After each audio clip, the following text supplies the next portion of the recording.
नहमदुहु व नसल्ली अला रसूलिहिल करीम। एक सवाल लाहौर से हमारे पास आया कि क्या हज़रत सैयदना साद बिन उबादा रज़ियल्लाहु ताला अन्हु ने अमीरुल मोमिनीन खलीफा अव्वल हज़रत सैयदना अबू बकर सिद्दीक़ रज़ियल्लाहु ताला अन्हु की बैत नहीं की थी।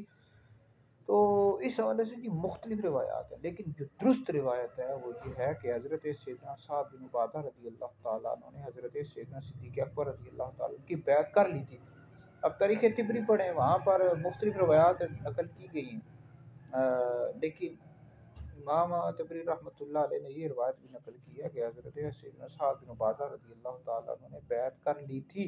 इस तरह मुस्नद अहमद बिन हम्बल का मुताला करें, वहाँ पर भी मौजूद है कि हज़रत सैयदना सिद्दीक़ अकबर रज़ियल्लाहु ताला अन्हु ने जब ये हदीस बयान की अल अइम्मतु मिन कुरैश के कुरैश में से अइम्मा होंगे, तो हज़रत साद बिन उबादा रज़ियल्लाहु ताला अन्हु ने इसकी तस्दीक की और अर्ज़ की कि तुम हमारे अमीर होगे और हम तुम्हारे वज़ीर होंगे।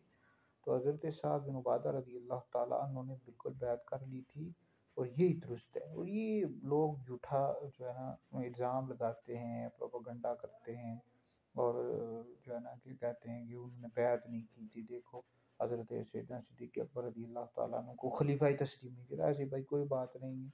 हज़रत साद बिन उबादा रज़ियल्लाहु ताला अन्हु ने खलीफा अव्वल हज़रत सैयदना सिद्दीक़ अकबर रज़ियल्लाहु ताला अन्हु की बैत कर ली थी।